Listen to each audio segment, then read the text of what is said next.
मानना है। हाँ जी। ज्यादा देने से कुछ जो चीजें हैं वो जहरीली हो जाती हैं। नुकसान तो इस चीज़ का है कि जैसे जो फटे और उसके साथ साथ उसकी क्वालिटी भी खराब हो जाती है। पर इसके साथ साथ एक और बुरा प्रभाव पड़ता है, वो बुरा प्रभाव पड़ता है हमारी जेब के लेकिन ऊपर। ये खाद्य सस्ती केमिकल नहीं है। फर्टिलाइजर की बजाय ये पेस्टिसाइड से ज़्यादा होता है। दोबारा 32 पेस्टिसाइड का रेजिड्यू ज़्यादा होता है, यूरिया के या जो भी हम DAP डालते हैं इसके रेजिड्यू कम है। लगभग 1200 रुपए की घर पे तरीके से लिया गया मिट्टी का नमूना। ठीक है सर। तो उन तत्वों को क्या आप जोड़ रहे हैं अपने फर्टिलाइजर और जब सिफारिश नहीं, वो अभी ऐसा सरकार की तरफ से हमारी तरफ कोई ऐसा कुछ नहीं आएगी कि ऐसा नहीं है। केवल अभी तो हमें ये साल के तहत केवल किसानों को जागरूक करना है। साथ ये भी इसमें सिफारिश और की कि इसके जैसे साथ बायो फर्टिलाइजर की यूनिट डाली हमने जो है कि केमिकल के साथ साथ ये बायो फर्टिलाइजर बनाना, बेचना और साथ में किसानों को ट्रेनिंग। पौधों के लिए देसी खाद अभी जो है जो अपने दूसरे न्यूट्रिएंट्स हैं उनकी तरफ पौधों के लिए देसी खाद जैसे आदमी के लिए दूध।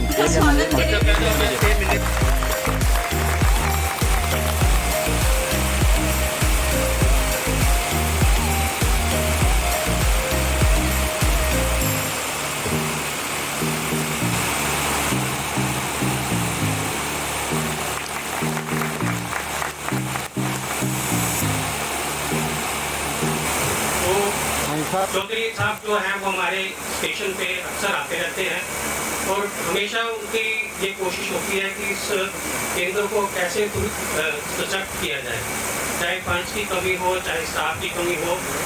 तो उनका हमारे लिए यहाँ आना बहुत ही सौभाग्य की बात है। मैं एक बार पुनः उनका बहुत बहुत अभिनंदन करता हूँ और स्वागत करता हूँ।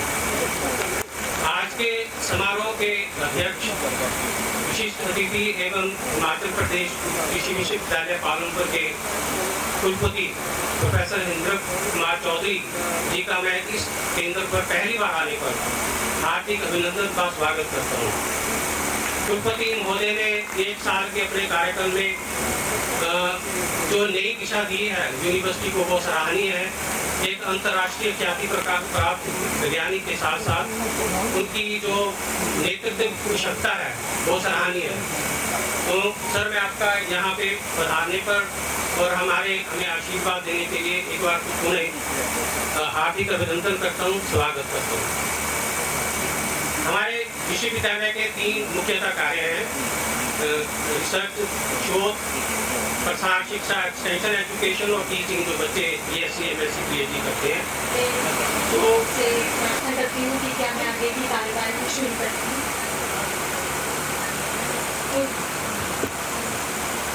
जैसा कि आपको विदित है कि 1960 के दशक में जब हरित क्रांति आई उसके बाद उर्वरकों का और रासायनिक खादों का जो व्यापक प्रयोग हमारे देश में प्रदेश में जो है वो शुरू हुआ।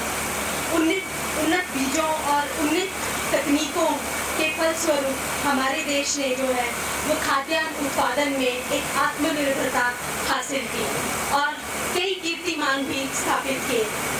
इस सुखद पहलू के साथ साथ एक समस्या ने भी जन्म लिया और वो ये थी कि रासायनिक खादों की असंतुलित प्रयोग से और कीटनाशकों के अंधाधुंध प्रयोग से हमारी मृदा का स्वास्थ्य जो है वो बिगड़ने लगा, वातावरण जो है वो प्रदूषित होने लगा और मानव स्वास्थ्य पर भी जो है इसका असर दिखाई देने लगा।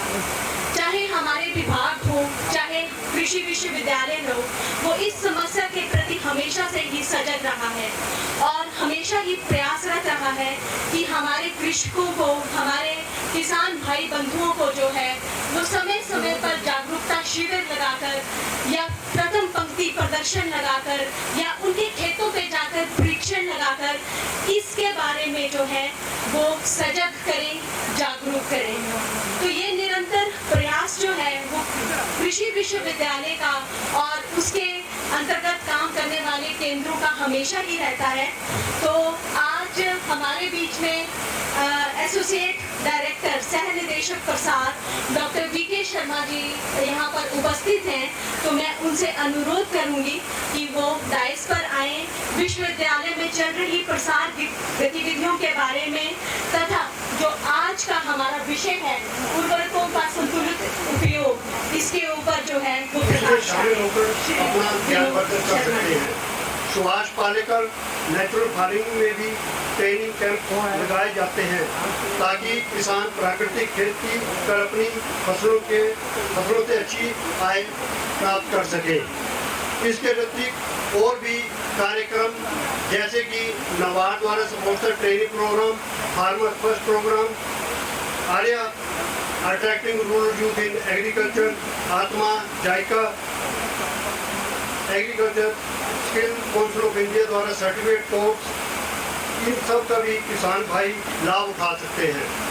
आज का दिन विशेष है और आप सभी परंपरागत कृषि विकास योजना के अंतर्गत आने वाले इस फर्टिलाइजर अवेयरनेस प्रोग्राम का भरपूर लाभ उठा सकते हैं। खेती बाड़ी में आपकी जो भी समस्याएं हैं उन सभी का भी आपको उचित समाधान एवं कार्यक्रम मिल सकेगा। आप किसान भाइयों से मेरा निवेदन है भी आप किसी भी आपकी जो भी कृषि संबंधी समस्याएं हैं या आप कोई ट्रेनिंग कृषि विज्ञान केंद्रों में या प्रसार शिक्षा निदेशालय में ग्रहण करना चाहते हैं तो मैं आपको एक फ़ोन नंबर देता हूं। आप उस फ़ोन नंबर से द्वारा किसानों वैज्ञानिकों से संपर्क कर सकते हैं। फ़ोन नंबर आप कृपया करके नोट कर लें, 01894, ये किसान कॉल सेंटर का नंबर है 01894 230 ये प्रॉपर कर रहा है, जो दूसरा होगा वो प्रॉपर नहीं करेगा। और एक सबसे बड़ी बात ये होती है कि ऐसे यंत्र आ गए हैं जिसमें जीरो टिलेज बोलते हैं कि बिना किसी खुदाई के, बिना कुछ किए हुए डायरेक्ट सीडिंग कर दी जाती है, उसको हम जीरो टिलेज बोलते हैं। तो जीरो टिलेज भी एक तरह का यंत्र है जिससे हम अगर खेती करते हैं तो जो जितनी आपकी जो पैदावार है उतनी पैदावार मिल रही है। तो ये सब कुछ चीज़ें जो है बैलेंस करने की ज़रूरत है। आप एक तरफ न भागें कि हमें जो है फर्टिलाइजर डालना है, हमें ट्रैक्टर खेती में जो है ज़्यादा उसका उपयोग करना है। बैलेंस चीज़ों को करेंगे तो ज़्यादा आपको उसका फ़ायदा होगा और कम एनर्जी के साथ आप ज़्यादा पैदावार ले सकते हैं। मैं ये समझता हूँ कि अब जो हमारी जो अगर देश की समस्या है उसमें सबसे मेन चीज़ है मार्केटिंग, क्योंकि हमारा जो ऑर्गेनिक प्रोड्यूस है उसको अगर प्रॉपर मार्केटिंग हो। मैं यहाँ पर हमारे माननीय विधायक जी उपस्थित हैं, मैं उनसे ये रिक्वेस्ट करूँगा कि अगर यहाँ कोई इस तरह की मंडी में दो ऐसी चीज़ें हों जो एक प्रॉपर वहाँ पर किया जाए, ये ऑर्गेनिक प्रोड्यूस है तो फार्मर्स को उसका एक जो है उचित मूल्य मिले जिससे कि वो उससे इनकम अपनी बढ़ा सके।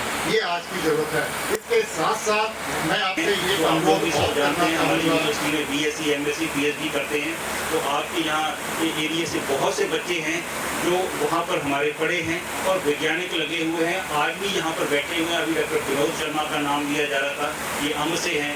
यहाँ आपके साथ में चक गाँव है, वहाँ से 2 बच्चे हैं निकले हुए, हमारी वेटनरी में है, एग्रीकल्चर में है, बहुत अच्छा वहाँ पर काम कर रहे हैं। इसी ऊना से एक बहुत बड़े वैज्ञानिक डॉक्टर BM सिंह है, वो ऊना में रक्कड़ में रहते हैं, वो भी यहीं से गए हुए, तो बड़े बड़े अच्छी पोजीशन पर पहुँचे हुए हैं। आप उनसे एक प्रेरणा लेकर अपने बच्चों को भी हमारे पास भेज सकते हैं। हमारे पास BSc एग्रीकल्चर है, वेटनरी साइंस है, होम साइंस है, देन और कम्युनिटी साइंस में और बेसिक साइंस में और कोर्सेज हैं। एक बात मैं और यहाँ बताना चाहूँगा कि इस बार जो हम परीक्षा एडमिशन करने जा रहे हैं बच्चों की, ये बात मैं इसलिए आपसे कहने जा रहा हूँ कि आपके माध्यम से मैं ये चाहूँगा कि ज़्यादा से ज़्यादा लोगों के पास पहुँचे। BSc की जो एडमिशन है इस बार हम नीट के एग्ज़ाम के ऊपर ICAR का एग्ज़ाम का उसके बेसिस पर होने जा रही है।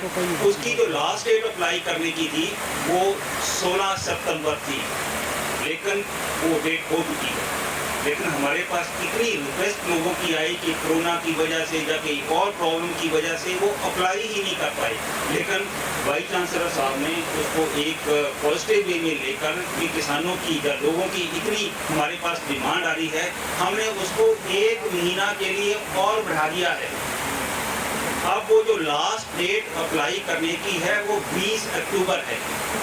आप लोग इसको आगे से आगे अपने बच्चों तक, अपने पड़ोसियों तक, अपने रिश्तेदारों में जो बच्चे अभी एडमिशन लेने हैं उन तक ये बात पहुंचाइए। अभी 1 महीने का टाइम उनको और मिला हुआ है, आप 1 महीने तक हम वहाँ अप्लाई कर सकते हैं। बाकी मैं ज़्यादा नहीं आपसे आपका समय लूँगा, क्योंकि बहुत से स्पीकर बोलने वाले हैं, समय की थोड़ी सी कमी है।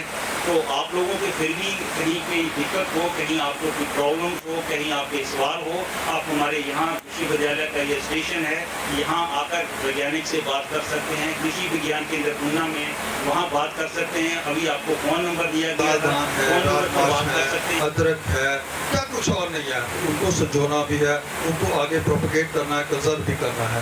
तो इन सब बातों के कारण पिछले 1 सालों से हम लोग कई बार किसानों के साथ मिलकर के इन सब बातों का वार्तालाप करके और उनका समाधान कर रहे हैं।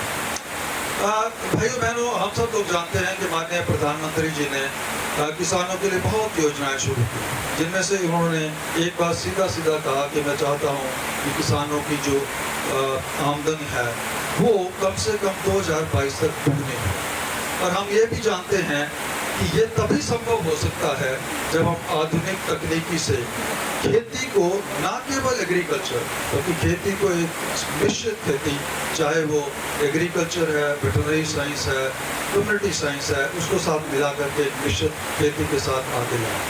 उन्होंने दूसरी बात ये भी कही कि मैं चाहता हूँ, उन्होंने कहा कि वोकल फॉर लोकल, और वही बात बहुत ज़रूरी है कि हमारे आसपास क्या है लोकल, जिसको हम आगे बढ़ावा दे सकते हैं, क्योंकि वो सब हम जानते हैं, सदियों से जानते हैं, उसको हम मार्केट तक लेकर के आए, उसको हम अपने आगे बढ़ावा दें। क्या हम मशरूम उगा सकते हैं? क्या हम सही में लाल धान की खेती को आगे लेके जाएं? क्या हम आलू को लेकर जाएं? या फिर पशुओं में क्या हम अपनी देसी नस्ल की जो पशु हैं उनको आगे लेकर के आएँ? अब जैसे आज का विषय था, इन्होंने कहा कि खाद, अब खाद का जितनी आवश्यकता थी 60 के दशक में या 70 के दशक में, वो भी पूरी हुई। अब एक ऐसा समय भी आ गया है कि हम ये भी जानने लगे हैं, जिसको हम बोलते हैं कि अब न्यूट्रिशनल सिक्योरिटी, कि ठीक है पेट तो भर गया, लेकिन पेट के साथ पेट भरने के लिए क्या हम लोग क्या वो सब चीजें खा रहे हैं जो स्वस्थवर्धक हैं? हमारे डॉक्टर साहब ने पशुधन के बारे में बताया, तो मेरे पास मैं 10-15 साल से जर्सी भी रखा, हॉस्टल भी रखा, सब गौएं रखी। तो अपने आप मेरे को शौक उठा, तो 10 साल पहले मैंने एक देसी गौ लाया और आज भी मेरे पास वो मौजूद है। उससे मैंने 10 बार जो है दूध पी लिया और लास्ट 2 ईयर से उसको मैं गौ माता मान के चल रहा और उसकी सेवा करता हूँ और पूरी हृष्ट पुष्ट है। 10 बार वो हुई है मतलब। उसके बाद थार पार्कर है मेरे पास और उसकी मैं डॉक्टर साहब एक और पद्धति देखी, जब हमारे टेम्परेचर 44-45 का होता है तो एक टाइम पानी पीती है। अगर उसने सुबह पानी पी लिया तो शाम को पानी नहीं पिएगी, उसके अंदर बॉडी के अंदर इतनी रेजिस्टेंस है। और उसी जगह हम हॉस्टल को ले लेते हैं तो धूप में उसको पंखा लगाएं, वो कुछ करें तो उसको कोई पंखे की जरूरत नहीं, तो किसी चीज़ की जरूरत नहीं। ऐसे ही हमारे पास शाहीवाल भी है। तो ये सारी चीज़ें उसके बाद हमारे एग्रीकल्चर डिपार्टमेंट ने अपनी बात करने के लिए बोला, लेकिन मैं आपसे प्रश्न पूछ रहा हूँ कि आप जैसे हमारे मक्की थी इस बार उसको सुंडी लग गई, मतलब मक्की नहीं हुई है, सारी मक्की खराब हो गई, तो इसका कोई सोल्यूशन या कोई दवाई के बारे में जानकारी है? डॉक्टर संजय दूर आएगा, क्योंकि पूरे हिमाचल में इस पर मक्की में जो पिछले 2 साल से कीट आ रहा है और इस कीट का नाम है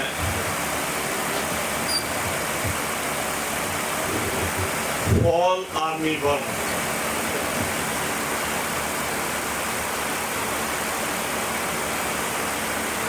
ये कीट जो है ये भारतवर्ष में साउथ अमेरिका से 2018 में आया था और 2019 में हमने पालमपुर ऊना में इसके हमें रिजल्ट मिल गए थे। और पिछले साल 2020 में इसका काफ़ी प्रकोप था और इसको भी काफ़ी प्रकोप था। और कुछ और भी कीट थे, जैसे अगर पहले बात करते थे तो हम मक्की में तना छेदक आता था, उसी तरह से हमारी जमीन में पानी लगता है नहीं लगता, इस चीज़ के ऊपर निर्भर करता है। इन सब चीज़ों के साथ साथ इस चीज़ के ऊपर भी निर्भर करता है कि हमारी मिट्टी में पहले से कितनी मात्रा में कौन कौन से उर्वरक और कौन कौन से पोषक तत्व मौजूद है। तो बाकी तो हमारे हाथ में है, हमें पता होता है कि हमने कौन सी फसल लगानी है, उसकी कौन सी वैरायटी लगानी है, सिंचित क्षेत्र है या नहीं है, किस सीजन में क्या लगाना है, ये तो हमें पता है। तो मिट्टी में कितनी मात्रा में कौन कौन से पोषक तत्व मौजूद है उसका पता है। मुख्य अतिथि के कर कमलों द्वारा इस पुस्तक का विमोचन अब इस मंच से किया जा रहा है। आप सबसे आग्रह है कि तालियां बजाएं। आप पीछे हो थोड़ा सा।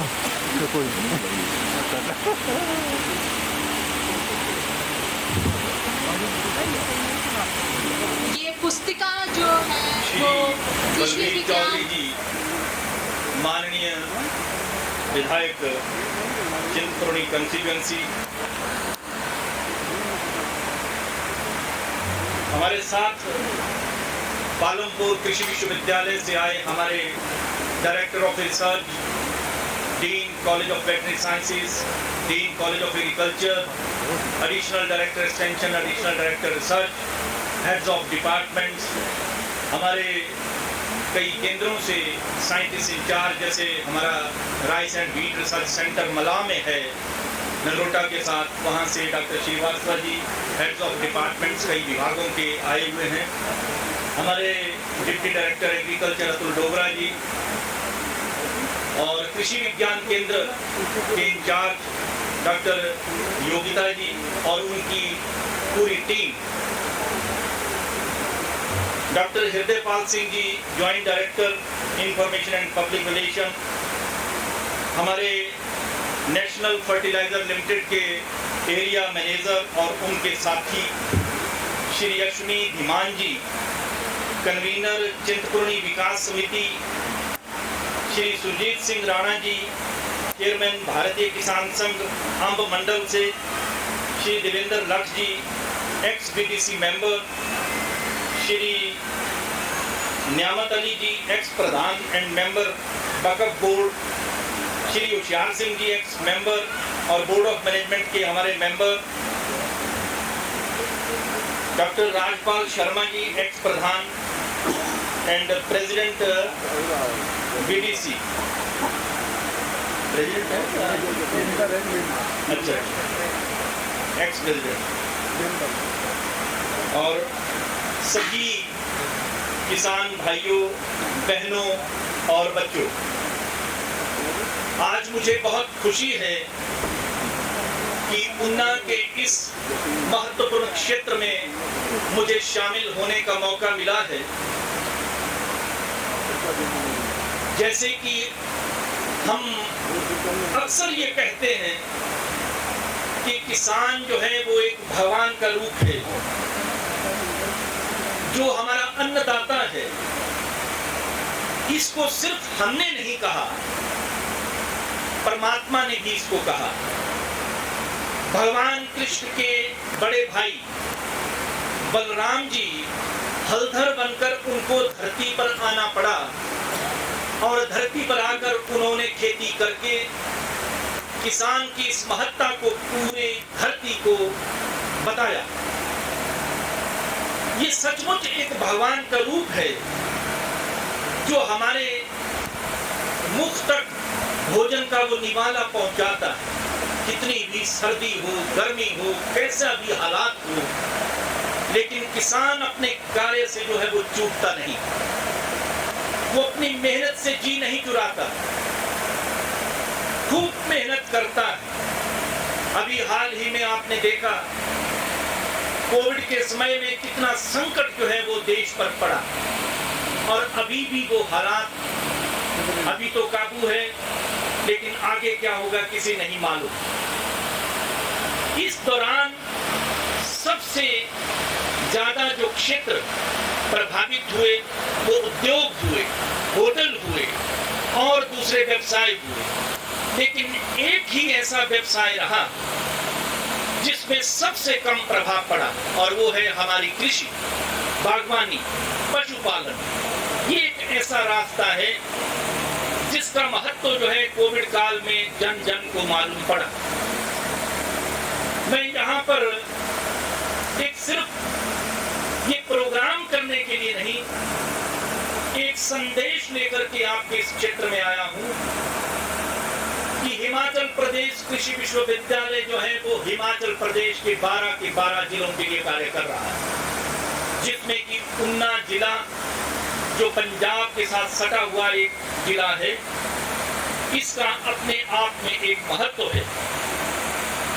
यहां भी मैं वही आवाज उठाऊंगा कि इस कृषि विश्वविद्यालय का लाभ उठाने की कोशिश करें। इस कृषि विश्वविद्यालय में पढ़ने के लिए अपने बच्चों को भेजें। हमारे पास अगर हम पूछें कि आपका बच्चा जो है वो आगे बड़ा होकर क्या बनना चाहता है, हर एक बच्चे की चाहत जो है डॉक्टर और इंजीनियर बनने की है। क्या सभी भारतीय डॉक्टर और इंजीनियर बनेंगे? नहीं। ये भी एक ऐसा क्षेत्र है, कृषि का क्षेत्र, जिसमें जाकर के आप एक ऐसा बदलाव अपने गांवों में और अपने देश में और प्रदेश में ला सकते हैं जिससे घर घर में वो धन धान्य से संपूर्ण हो सकता है और जो हमारी सबसे महत्वपूर्ण जरूरत है वो पूरी हो सकती है। अगर हमारे पास अनाज ही नहीं, अगर हमारे पास खाने के लिए भोजन ही नहीं, तो आप सोचिए कि बाकी जो है उन पौधों की क्या जरूरत रहती है, उसका क्या महत्व रहता है। इसको इस सबको को हमने उत्तम किसी समय में कहा है तो बहुत सही है, और आज ये कोविड काल में सिद्ध हो चुका है कि कृषि जो है सर्वोपरि है, यही हमें बचा सकती है और कोई नहीं। आप देखिए, शहरों से लोग गांवों की तरफ चलने लगे और आकर के अलग अलग तरीके से जो है अपने कार्यक्रमों में शामिल हुए। आज खेती जो है वो खेती नहीं रही कि आप धान, मक्का और गेहूं यहीं तक आप सीमित रहो, वो समय चला गया। आज समय जो है वो सभी फसलों को एक सूत्र में बांधने का, एक समय में लगाने का, और ऐसी कैश क्रॉप्स जो आपके क्षेत्र में हो सके उनके महत्व देने का हो सकता है। क्योंकि हमें जीविकोपार्जन तक सीमित नहीं रहना है, सिर्फ रोजी रोटी तक हमें सीमित नहीं रहना है। हमें अपने बच्चों को पढ़ाना है, उनको बाहर भेजना है और कई व्यवस्थाएं आपको करनी है। उसके लिए खेती में ऐसे ऐसे रास्ते हैं, ऐसे ऐसे आयाम हैं जिनको देख करके हमें भी हैरानी होती है कि कितना पैसा उससे जुटाया जा सकता है। हमारे पास कई ऐसे उदाहरण हैं। हिमाचल प्रदेश ऐसी संपदा से भरा पड़ा। किसी ने बीच में कहा कि हमारा हिमाचल जो है अद्भुत है, 12 जिले हैं तो 12 ही यहाँ पर जो है संस्कृतियां। यहाँ के गांव के अंदर ऐसी कमोडिटीज हैं, ऐसी चीजें हैं, ऐसे उत्पाद हैं कि उनको सामने लाने की जरूरत है। मैंने कृषि विश्वविद्यालय में जब से 1 वर्ष से कुलपति का ये कार्यभार संभाला है, मैं जन जन में जाकर के ये जागृति पैदा करना चाहता हूँ आपके द्वार में आकर के। इस कार्यक्रम को भी मैं धरातल पर चाहता था, लेकिन इन्होंने बरसात का बहाना लगा करके ये कुर्सी और टेबल का इंतजाम किया। मैं चाहता हूँ कि यही कार्यक्रम आपके विधायक महोदय जी से मेरी चर्चा हो रही थी कि आने वाले 6 महीने के अंदर हम ऐसा कार्यक्रम कहीं किसी गांव में करेंगे, जहां हम अपने किसानों के साथ रूबरू वहां पर बैठ करके खूब चर्चा करें और उनके दर्द को जानें कि उनकी जरूरत क्या है, मजबूरी क्या है, क्यों नई दिशा कृषि को नहीं दी जा सकती। आज हमारे बच्चे जो क्वालिफिकेशन हासिल करके नौकरियों के लिए भाग रहे हैं, उनके लिए ये एक ऐसा रास्ता है, मैं समझता हूँ कि इससे वो नौकरी लेने के लिए नहीं, देने वाले बनते हैं। कल ही सोलन के एक ग्रेजुएट इंजीनियर से मेरी चर्चा हुई। मैंने वीडियो में उसका कार्यक्रम देखा, किसी पत्रकार बंधु ने मुझे भेजा और मुझे बहुत खुशी हुई जानकर कि उसने कीड़ा जड़ी एक मशरूम है, उसकी खेती उसने अपने सिर पर खुद होकर के ही अपना कार्य किया और एक ऐसा आयाम स्थापित किया कि नई मंजिल वो जो है वो साबित करने जा रहा है। नई राह वो जो है दूसरों के लिए खोलने जा रहा है। उसको मैंने आह्वान किया कि आप पालमपुर हमारे कृषि विश्वविद्यालय में आइए, आप हमारे आने वाले समय में एक कृषि दूत के रूप में काम करेंगे। इसी तरह से मैं समझता हूँ कि हमारी जो ये आने वाली पीढ़ी है, इसको आप वो जागृति पैदा करो, ये जिम्मेवारी आपकी है। आप इन बच्चों को कहो कि ये भी एक रास्ता है, कृषि, बागवानी, पशुपालन, ये भी एक रास्ता है। आपके होम साइंस, आप यहाँ पर देखिए कृषि विज्ञान केंद्र पर होम साइंस के जो लोग हैं, किस तरह से नए नए प्रोडक्ट जो है वो गांव-गांव से लेकर के जो है वो राष्ट्रीय स्तर पर लेकर जा रहे हैं। हमने कभी अपने आप को नहीं पहचाना, अपनी क्षमता को नहीं पहचाना, अपनी ताकत को नहीं देखा। जहाँ तक आज खाद का विषय हम जिसकी आज चर्चा के लिए यहाँ पर आए हैं, मैं समझता हूँ ये गलती हमारी हुई। जिस वक्त ये कृषि में साइंस आया और वैज्ञानिक तौर पर खेती होने लगी, उस समय ये आवाज उठी कि 10 टन आपको फर्टिलाइजर देसी जो है अपने खेतों में 1 हेक्टेयर में डालना होगा, यानी कि 8 क्विंटल 1 बीघा में आपको डालना है देसी खाद। हमने देसी खाद का पर्चा काट दिया और उसके बाद जो है केमिकल फर्टिलाइजर डालना शुरू कर दिए। आज हम आवाज जो है ऑर्गेनिक की तरफ उठा रहे हैं। कंप्लीट ऑर्गेनिक हम नहीं कर सकते, पूरे प्रदेश को हम ऑर्गेनिक में तबादला नहीं कर सकते। हमें ऐसे रास्ते, ऐसी घाटियों को ढूंढना होगा जहां पहले से ही जो है वो केमिकल फर्टिलाइजर कम लगता है और उन घाटियों को उसमें तब्दील किया जा सकता है। आपको मालूम है कि हमेशा जब भी कोई नई तकनीक आती है तो उससे लोग गुरेज करते हैं। मुझे खुद अपने गांव का मालूम है कि वहां पर जिस वक्त ये खाद आई थी 1964 में, 1964-65 के आसपास, उस वक्त लोग जो है इस खाद को अपने खेतों में डालना नहीं चाहते थे। और अपने मंडी क्षेत्र के, अपने गांव के हम पहले व्यक्ति हैं जिन्होंने अपने खेतों में ये रिस्क लिया कि हम डालेंगे इस खाद को। वैज्ञानिक तौर पर अगर कुछ कार्य हुआ तो उसका कुछ महत्व है। उस वक्त इंडो जर्मन प्रोजेक्ट यहाँ पर हिमाचल प्रदेश में आया और उस खाद का प्रयोग हमने वहां से किया और उसके वीडियो बना करके यहाँ से जर्मनी तक गए। जब पहल की तो लहलहाती फसल देख करके लोगों ने उसका इस्तेमाल करना शुरू किया, लेकिन साथ ही साथ जब हमने देखा कि ये केमिकल फर्टिलाइजर हमारा भला कर सकता है, तो हम देसी खाद का पर्चा जो हमने हटा दिया, देसी खाद डालना साथ में जो हमने भूल गए, उससे एक संतुलन हमारा जो है खेतों के अंदर बिगड़ गया। आज हमें चाहिए कि एक संतुलन फिर से बिठाने की जरूरत है। एकदम हम उस केमिकल फर्टिलाइजर को उसको हटा करके एकदम ऑर्गेनिक में छलांग लगाने की जरूरत नहीं है। जहां पर ऑर्गेनिक खेती हो सकती है, जहां पर ऐसे कुछ क्षेत्र हैं जहां पहले से ही जो है वो केमिकल फर्टिलाइजर कम डाला जाता है, जैसे मैं चंबा का उदाहरण आपको दूं। चंबा एक ऐसा जिला है जहां पर 18 kilo chemical fertiliser per hectare डाला जाता है। अब 18 किलो जो है वो नाम मात्र है। पंजाब के अगर मुकाबले में आप देखो जहां 150 किलो तक डाला जाता है, तो उसके मुकाबले में वो कुछ भी नहीं। ऐसे क्षेत्रों को हम ऑर्गेनिक क्षेत्र जो है वो घोषित कर सकते हैं। इसी तरह से अगर हम उन्ना जिला की बात करें तो उन्ना जिला में कुछ क्षेत्र को हम इस खेती की तरफ ला सकते हैं, लेकिन सारी खेती को ऑर्गेनिक में लाना जो है वो नामुमकिन है।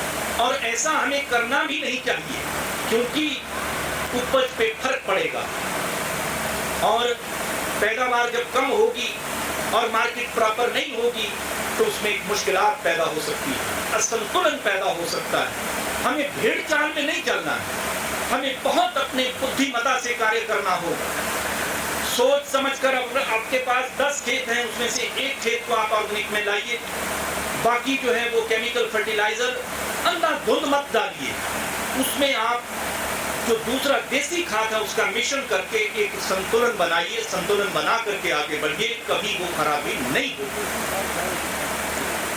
अब उसमें वैज्ञानिक का तो कोई दोष नहीं, क्योंकि वैज्ञानिक ने कहा कि आप 10 टन 1 हेक्टेयर में जो है वो देसी खाद डालो, उसके साथ ये नाइट्रोजन, फास्फोरस और पोटाश डालिए। जब उसको हटाया तो नुकसान होने लगा, जैसे पंजाब के कई क्षेत्र, बठिंडा जैसे जिलों में जो है बहुत भयानक घटना जो है इसमें घटती है। जहाँ कैंसर के बहुत पेशेंट जो है वो सामने आए। ये उसका कारण है, क्योंकि हमने एक ही फर्टिलाइजर देखा, केमिकल फर्टिलाइजर। तो हमें आने वाले भविष्य में ये संतुलन बिठाना बहुत जरूरी। जहाँ तक कृषि विश्वविद्यालय पालमपुर का सवाल है, बहुत प्रबुद्ध लोग यहाँ पर बैठे हैं जिनके नाम मैंने लिए, और दूसरे हमारे किसान बंधु और हमारे बहनें जो यहाँ बैठी हैं, ये इस चीज का निर्णय करें कि हम आने वाले समय में जब खादों की बात आती है तो उसमें एक संतुलन बिठाएंगे, पशुपालन की तरफ ध्यान देंगे, हम देसी गाय की सेवा करेंगे। मुझे बहुत अच्छा लगा जब हमारे लट साहब ने ये बात कही कि एक गाय इन्होंने जो रखी थी 10 वर्ष तक दूध पीते रहे, आज उसकी सेवा कर रहे हैं। इस मनोबल को ऊंचा करिए, ये इसके लिए सराहना के पात्र हैं कि इन्होंने एक उदाहरण पैदा किया कि गांव के अंदर जब हम अब उस गाय से दूध जो है वो ले लेते हैं और उसको फिर सड़क में छोड़ देते हैं, हम उसको सड़क में ना छोड़ें, उसकी सेवा करें। इतनी देर तक वो हमारे परिवार को पालती रही है, तो क्या हमारा ये फर्ज नहीं बनता कि जब वो बूढ़ी हो जाती है तो उसकी सेवा करें? वहां भी एक संतुलन बनाइए। वहां भी उस पशुधन से आपको गोबर मिल रहा है, मूत्र मिल रहा है, तो उसको जो है आप लेकर के खेतों में जाइए तो उससे उपज बढ़ती है। प्राकृतिक खेती का बारे में आपको मालूम है, तो उसी से अपनी व्यवस्था को चलाए रखिए। आने वाले समय में कई ऐसे रास्ते, ऐसे और कई रास्ते ऐसे खुलेंगे, जैसे मशरूम की खेती। हिमाचल प्रदेश कृषि विश्वविद्यालय अभी आने वाले समय में कई ऐसे मशरूम और उनमें एक बहुत महत्वपूर्ण शिटाके की ट्रेन जो है करवाने जा रहा है, जो कि भारतवर्ष में अपने आप में एक अद्भुत केंद्र होगा। उसकी स्थापना हो चुकी है, हम सिर्फ उसको कुछ हफ्तों में उसको शुरू करने वाले हैं और हम चाहते हैं कि उसमें जन जन को हम ट्रेनिंग दें। और 400 से 500 रुपए किलो वो मशरूम जो है बिकता है, बहुत महत्वपूर्ण है। ऐसे आयाम हमें अपनी खेती में जोड़ने होंगे। जिसके पास भूमि कम है वो जरूरी नहीं कि वो एक ही फसल लगाकर उसको छोड़ दे। उसके लिए हम मॉडल तैयार कर रहे हैं जिसमें वो वर्टिकल मॉडल बना करके कई मंजिलों में अपना कार्य जो है वो कर सकता है। हमारे पास कई ऐसे उदाहरण हैं जहां पर ऐसी महिला जिसके पास अपनी कोई जमीन नहीं, लेकिन उसने अपने घर के छत के ऊपर नर्सरी लगा करके लाखों रुपए कमाने शुरू कर दी। ये सुंदरनगर की एक महिला है सुनीता, जिसके साथ माननीय तत्कालीन कृषि मंत्री, राज्य कृषि मंत्री, उन्होंने डायरेक्ट उनके साथ टेलीफोन पर बात की कि आप महिला समाज के लिए एक प्रेरणा स्रोत हैं। अगर भूमिहीन भी हैं तब भी आपने एक रास्ता खोजा। आपने अपनी छत के ऊपर वो पनीरी लगा करके लोगों को क्वालिटी की पनीरी दी है। एक नया रास्ता खोला है, एक नया आयाम खोला है। वो हमारे कृषि विश्वविद्यालय की कृषि दूत बन चुकी है, एक ब्रांड एम्बेसडर बन चुकी है। इसी तरह से मैं चाहता हूँ, हालांकि ऊना जिला से हमने 5-6 लोगों को चुना है, लेकिन आने वाले वक्त में हम और लोगों का सहयोग चाहेंगे जो समाज के लिए एक प्रेरणा स्रोत बनेंगे और उनके लिए नई राहें खोल सकते हैं, मेंटर तैयार कर सकते हैं, गांव के अंदर अलग जगा सकते हैं। इस समय एक जरूरत है इस टेक्नोलॉजी को, इस तकनीक को अपनाने की और अपने घर द्वार के अंदर अपनी शक्ति को पहचानने। ये जिम्मेवारी आपकी है। अपनी पीढ़ी को क्या सबक आप सिखाते हैं? अगर उनके अंदर ये जागृति आप पैदा करेंगे, ललक पैदा करेंगे, ये खेती जो है हमारी मातृभूमि के साथ मिलकर के, इस मिट्टी में मिलकर के जब हम खेती करते हैं तो कितने लोगों के पेट में वो अनाज जाता है और कितने लोगों का पेट हम भरते हैं। वो ताकत हमारे पास है और हिमाचल प्रदेश का किसान बहुत मेहनत की है, बहुत मेहनत कश है। ये इतनी मेहनत करता है, कई बार इसे प्राप्ति भी उतनी नहीं होती जितना ये चाहता, लेकिन फिर भी मेहनत छोड़ता नहीं। अगर आने वाली पीढ़ी को हम ये रास्ता नहीं सिखाएंगे तो धीरे धीरे लोग जो है इसको छोड़ करके जो है दूसरी राहें पकड़ेंगे, जैसे कि पंजाब में कई घटनाएं ऐसी घट चुकी हैं। लोग विदेशों में अपनी खेती छोड़ करके चले गए। मैं समझता हूं कि हम इस खेती को जीविकोपार्जन से उठ करके एक उद्योग बना सकते हैं। हमारे पास इस वक्त, मैं जानबूझकर वहां से कृषि विश्वविद्यालय से आज ये टीम आप लाइन देख रहे हैं और मंच पर जो लोग देख रहे हैं, हमारे पास कम से कम 30-35 लोग जो है एक्सपर्ट हर क्षेत्र से, आप मधुमक्खी पालन की बात करें, पशुपालन की बात करें, मत्स्य पालन की बात करें, कोई भी रास्ता आप मुझे यहाँ पर आप क्वेश्चन पूछिए, उसका जवाब हमारे पास है। हम उसके लिए जिम्मेवार हैं। ये कृषि विश्वविद्यालय उसके लिए जिम्मेवार है। ये कृषि विश्वविद्यालय आपके लिए है। आपकी जागृति जरूरी है, आपके सवाल जरूरी हैं, आपका हमारे साथ सहयोग जरूरी है। आइए आप कृषि विश्वविद्यालय में, अगर मैं यही अब आपसे पूछूं कि कितने लोगों के बच्चे जो है कृषि विश्वविद्यालय पालमपुर में पढ़ रहे हैं, क्या आप हाथ खड़ा कर सकते हैं? कितने लोगों के बच्चे जो है वो कृषि विश्वविद्यालय पालमपुर में पढ़ रहे हैं? क्या आप हाथ खड़ा करेंगे? अब देखिए, बड़ी हैरानी की बात है कि एक भी व्यक्ति नहीं कि जिसका बच्चा जो है हमारे कृषि विश्वविद्यालय पालमपुर में पढ़ रहा। अब आप खुद अंदाजा लगा सकते हैं, अब आप खुद अंदाजा लगा लीजिए। ये कृषि विश्वविद्यालय जो कि एक मंदिर है, जहां से ऐसी शिक्षा दी जाती है जहां से अपना पेट तो लोग भर सकते हैं, परिवारों को जो है खाना खिला सकते हैं, खाद्यान्न के भंडार बना सकते हैं। मैं समझता हूं कि मैं आपको एक तरह से बुलाने ही आया हूं। आप कृषि विश्वविद्यालय में आइए, ये आपका घर है। अपने बच्चों को वहां पढ़ने के लिए भेजिए। अपने एक एक गांव के अंदर एमएससी और पीएचडी पैदा करिए। हमारी आपको जरूरत ही नहीं रहेगी। आप अपने घर के अंदर वो ताकत पैदा करिए, बच्चों को आप ये राह दिखाइए, फिर देखिए किस तरह से बदलाव आता है।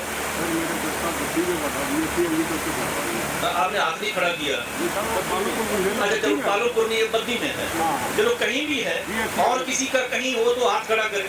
पालमपुर में नहीं है, कहीं और। बहुत अच्छी बात है। 2 लोग ऐसे हैं, पीछे भी हैं सज्जन, और 2 लोग ऐसे जिनके बच्चे जो है एग्रीकल्चर में बीएससी कर रहे हैं। 3 हो गए। तो पालमपुर जो है आपका अपना घर है, उनके अंदर वो ताकत पैदा करिए और शुरू से जिस वक्त वो स्कूल में है उनके अंदर ये सोच पैदा करिए। मैं एक तरह से आपको बुलाने आया हूँ, ये मेरा निमंत्रण है। आप आइए, कभी भी हमें कष्ट दीजिए, उसके लिए हम बैठे हैं, उसी के लिए सरकार हमें तनख्वाह देती है। कुलपति के नाते ये मेरी जिम्मेवारी है कि आपकी जितनी कोई मुश्किलात कृषि, बागवानी, पशुपालन और दूसरे क्षेत्र में है उसको हल करना, ये मेरी जिम्मेवारी है। इसीलिए ये केंद्र बना है। जहाँ तक हमारे मित्र इन्होंने कहा, प्रधान जी ने, कि यहाँ पर स्टाफ कम है, हम आने वाले समय में यहाँ पर स्टाफ भी भेजेंगे। कई वर्षों से जो है यहाँ पर वो नियुक्तियाँ नहीं हुई हैं, लेकिन मैंने आते ही ये कार्यक्रम छेड़ा और आने वाले समय में हम यहाँ खूब स्टाफ भेजेंगे और इस केंद्र की भी ताकत उतनी ही बनाएंगे जितनी दूसरे केंद्रों की है। कृषि विज्ञान केंद्र और हमारा ये अखरोट का केंद्र मिलकर के सहयोग से उन्ना जिले का नक्शा पलटने में कामयाब हो, इसकी मैं दुआ करता हूँ, कामना करता हूँ। बहुत बहुत धन्यवाद सर, आपका धन्यवाद सबका।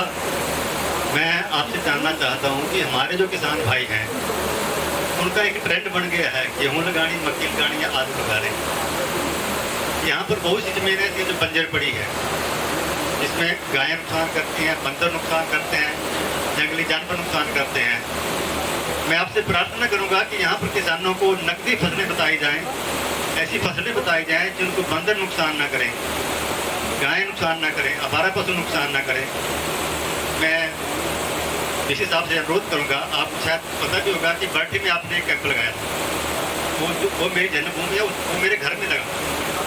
मेरे भाई जो हैं हिमाचल प्रदेश विश्वविद्यालय में नौकरी करते थे, उन्होंने एग्रीकल्चर के लिए नौकरी छोड़ी और ईरान जो हमारी जमीन थी उसमें जिमीकंद लगाया और पहाड़ी जिमीकंद सबसे बढ़िया नंबर 1 जो है वहाँ पर तैयार हुआ। यहाँ पर भी जिम्मेदारों को ऐसी चीज़ बताई जाए, जिमीकंद लगाएं, हल्दी लगाएं या कोई और ऐसी चीज़ लगाएं जिससे आमदन बढ़े और ये जो गेहूँ और मक्की और आलू का चक्कर है इससे छूटे और फसल चक्र जो है उसकी जो जानकारी है यहाँ पर किसानों को उपलब्ध करवाई जाए।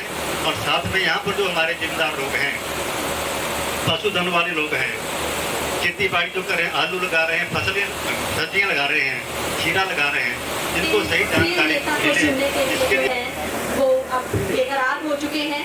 तो अब मैं माननीय विधायक महोदय से आग्रह करती हूँ कि वो मंच पर आएं और अपना शुभ संदेश आप सबको दें।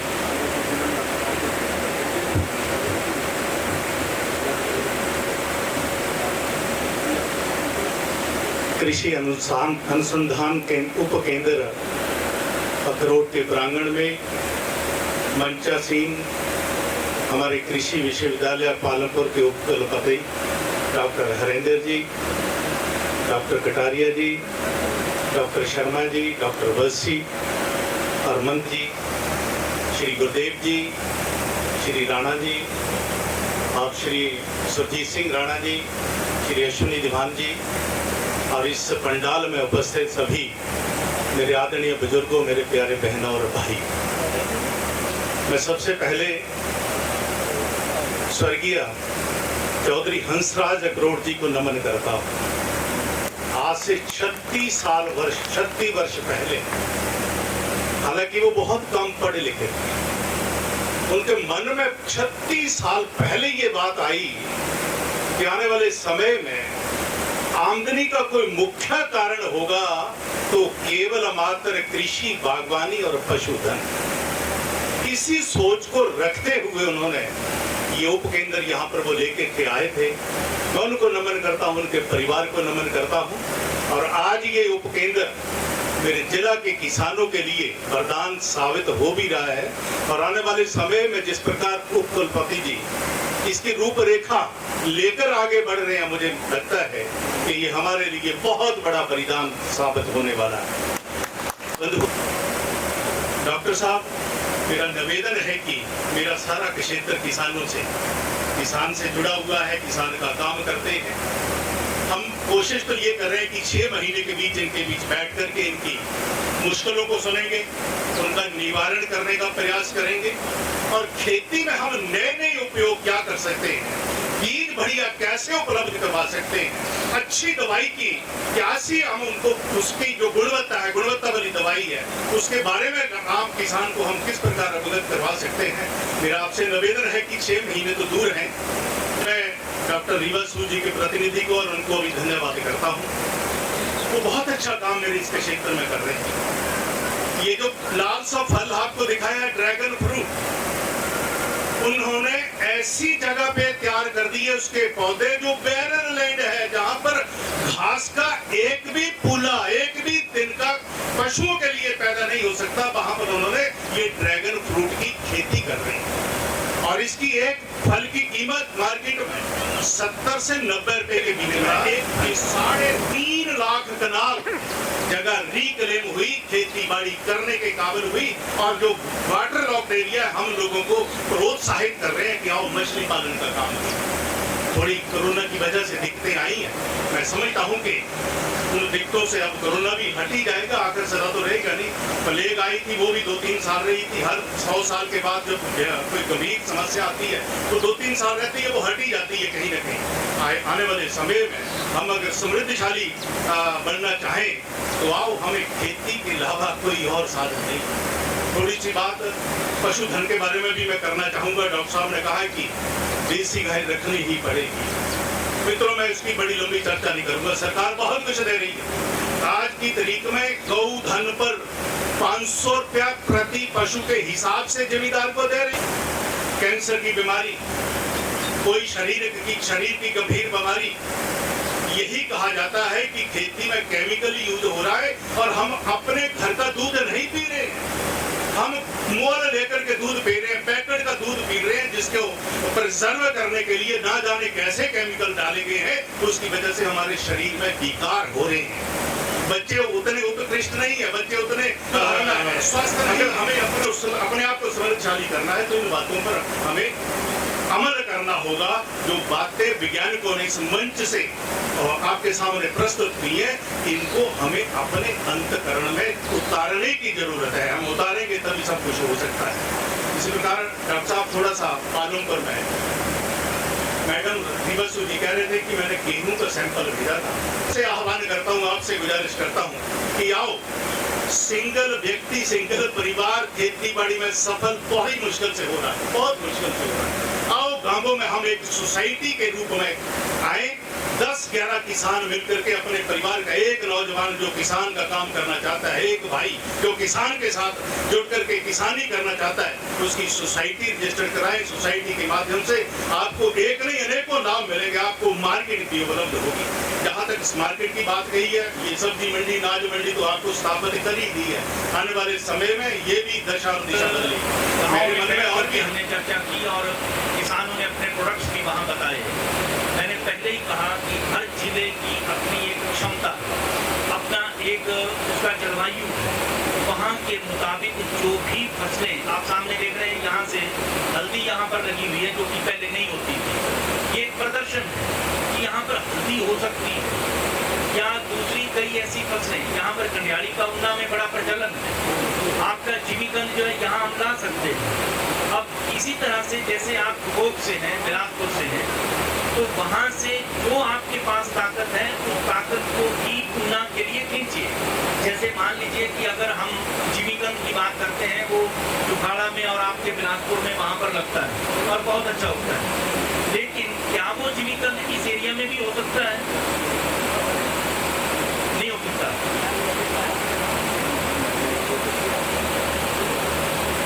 जो जिमीकंद जो है, जो वैरायटी बिलासपुर मेरे भाई ने लगाई थी, मैं तो यही रहता हूँ, यही चल, लेकिन जो वहाँ लगी थी वो यहाँ पर मैं लाया था और लगाया था, और कामयाब है।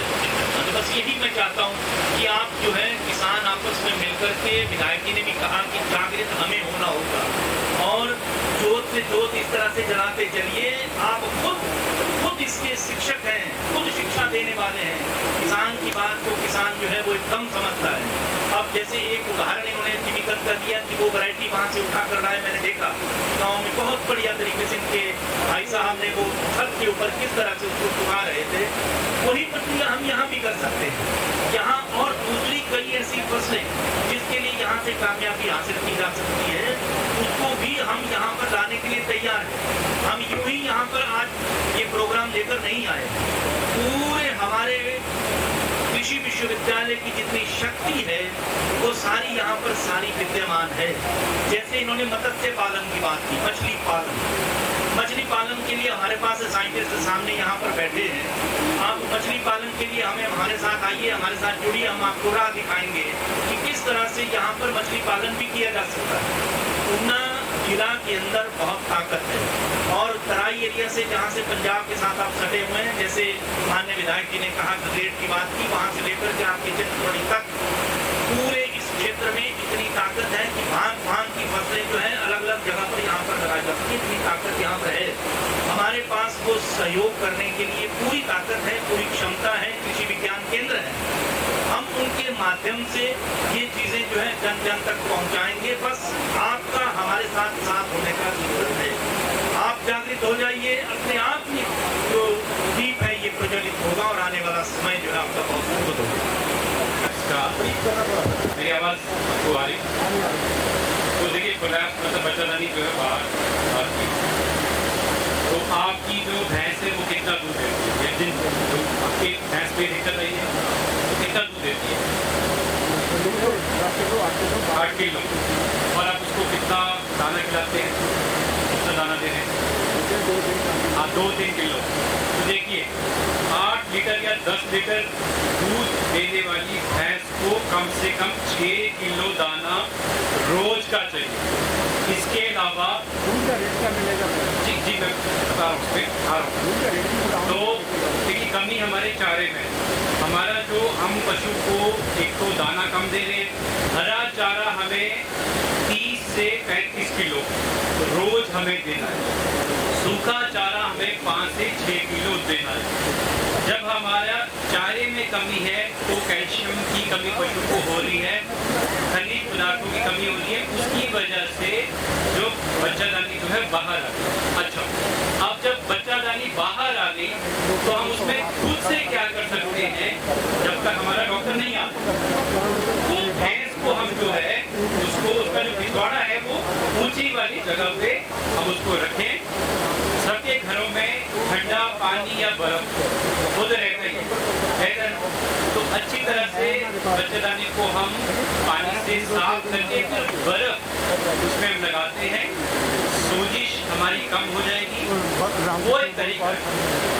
उसके पश्चात फिर हम जो है डॉक्टर को दिखा के उसमें क्लोरोसिन जेल लगा के उस तरह से हम करते हैं, पर मेन मुख्य कारण जो पोषक तत्वों की कमी। धन्यवाद।